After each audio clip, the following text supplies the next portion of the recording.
Well, we've got a major controversy in the Big 12 surrounding who would make the Big 12 championship game.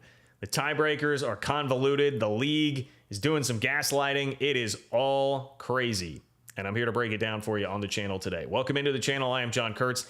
Here on this channel, we talk college football, college basketball, conference realignment from a Big 12 slant. Please consider subscribing if you have not. I'm live Wednesdays and Sundays. It is a great time, very lively chat. And it's always focused on college football, conference realignment, and college basketball. Also, if you could like the video, I would much appreciate it. You can support the channel on Venmo at John-Kurtz-4. All right, this is going to be one with some visuals. You're going to have to stick with me. But the Big 12 is messed up here, and it has got some people very fired up heading into what will be a conference call with athletic directors later on today, which is Wednesday, as the video is posted. So here's what we've got. A pretty realistic tiebreaker scenario in the Big 12 has caught everybody's attention. If Oklahoma State, Oklahoma, K-State, and Texas all win out, which they are favorites in every game that they have left on their schedule, if they all win out, you would have Texas in first and then a three-way tie between Oklahoma, Oklahoma State, and K-State for second place in the Big 12. So how do you break that tie? Well, Oklahoma State has beaten both Oklahoma and K-State. It would seem that that would be the easiest way to do it, but unfortunately, that's not what the Big 12 tiebreaker rules read that were made this offseason. So they read you would go first based on head-to-head, best cumulative win percentage in games among the tied teams. But if not, every tied team has played each other, go to step two. Now, I read that with the pause for a comma that makes zero sense being in that sentence, which is one of the problems here, that this looks like it was written by a ninth grade English student. If not every team tied has played each other, go to step two.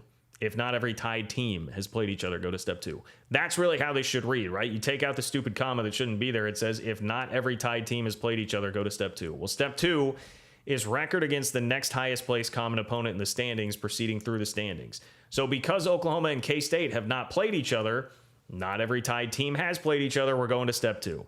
Step two would be record against Kansas and Iowa State, because in this scenario, they would be tied for next highest in the league that everybody has played. And K-State would be the only team with a 2-0 record against those two, so K-State would win the tiebreaker there. And Barry Trammell from the Oklahoman took that to a league source and said, hey, am I correct about this? And they confirmed it for him on Saturday and said, yes, you are correct. K-State would win the tiebreaker in that scenario, only to walk it back 2 days later. And then we had on Monday Barry Trammell saying he got a different explanation about it. Here's what he said. I'll just let him tell it to you. So Trammell says, our exchange kept confusing me, but I eventually was told that because OU and K-State did not play each other, OSU's sweep of the Sooners and Wildcats was nullified. Okay, seems silly, but at least I had confirmation.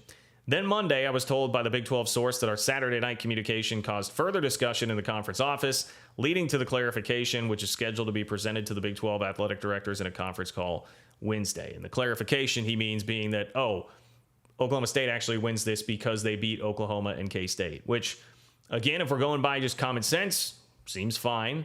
But unfortunately, league bylaws would dictate that that would actually be a change that would have to be approved by the Board of Athletic Directors, who are, quote, responsible for carrying out conference operations and implementing policies and procedures related to competition, including championship and tournament procedures. The Big 12 is trying to say that they're merely clarifying an interpretation, but anybody that can read that sentence that says, if not all tied teams have played each other, go to step two, would understand that the Big 12 is trying to change a rule here. That's not an interpretation. This is a change. And then they're trying to gaslight and say, no, this is just an interpretation, and disregard what we said on Saturday, which was confirming the original way that the rules read. This is a freaking mess. And I just can't believe a league that has been so smart in how they have operated since Brett Yormark took over finds themselves in this position. Brett McMurphy backed up, by the way, all of this from Barry Trammell when he tweeted out on Tuesday that a source told him, quote, there's no change in our rules. Head-to-head results take precedence, similar to industry standards. So not only, again, is this going with the gaslighting thing, like, oh, nothing to see here. No, that's you guys are reading this wrong. This is just an interpretation. It also references industry standards. Well, that's not totally true, because Utah made the Pac-12 championship game last year out of a multi-team tie where they had to work their way through all of that. And if you read the Pac-12's bylaws and rules, they don't abide by that same scenario either.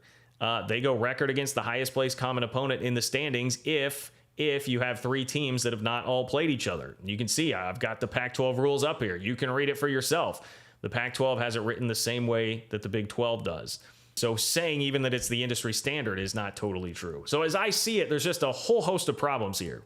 One, the Big 12 having rules that look like they were written by a ninth grade English student that are not very clear because of this random misplaced comma. Or maybe ChatGPT. I use ChatGPT every day at work. Sometimes you got to double check it and make sure that it's not just spewing out something totally nonsensical. I know somebody should have spell checked that a little bit better, or I guess it's not spell check, but somebody should have run a Grammarly through it or something. That's a problem. Another problem is the Big 12 gaslighting here and saying they're not changing the rule when they are, and when they first confirmed it and then flip-flopped 2 days later only because a journalist asked them about it. I mean, that is horrendous from the league. There's also just the mere fact that it appears they are going to change an extremely consequential rule with 2 weeks left in the season. That's a slippery slope. Do we want to be doing that? Do you want to start doing that as a league? That smells more like beer league softball or fantasy football league than it does Power 5 football conference, right? I mean, so many problems with this. Now, again, as a K-State guy, I can sit here and say, yeah, Oklahoma State probably does deserve it in that scenario, being that they have the 2 head-to-head wins. But even then, I do think it is a debate because we're talking about unbalanced schedules. I think you can at least make a case here that the point of that tiebreaker would be, hey, maybe one team's schedule is significantly harder than the other, and wouldn't you know it, Oklahoma State missed Texas this year on the schedule. So not only did they miss the best team in the league, they also got the 4 worst teams in the league, the 4 newcomers, all on the schedule. 4 of the worst 5, all right? We'll throw Baylor into that mix too. But they got the kiss of having 4 newcomers on the schedule. And nobody can tell me that that's like, we have discussed that. Going back to the offseason and some of the talk around Oklahoma State, a lot of it surrounded like, oh, look at that schedule, though. They do have a really easy schedule getting the 4 newcomers and not playing Texas. They got a break with that schedule. And so, yes, they beat Oklahoma and K-State head-to-head. They also didn't have to go to Austin. They also didn't have to play Texas on a neutral site. Like, that didn't happen. I would definitely love to be playing BYU and Cincinnati. As a K-State fan, I would have loved those 2 teams on K-State's schedule. Swapping out a couple of others makes a difference, right? So it's at least a debate, but I would concede that the most easy way to do it would be to say, hey, you beat the other 2 teams, just let them go. I just have a hard time stomaching that going down the way that it has here, with the Big 12 flip-flopping, not realizing how poorly written this rule was, and then trying to change something and lying about the fact that they're trying to change it. Now, we'll see what happens on this call with ADs. Depending on when you're watching this, maybe we'll already know what's happening there. There's going to be a fight. I mean, there are going to be some ADs because this is not just about K-State. This is also about Oklahoma. It hurts Oklahoma. Like, there are going to be some ADs, I imagine, that will not be thrilled with this. How much of a push can they actually make to get the Big 12 to stick to what their bylaws and rules actually say?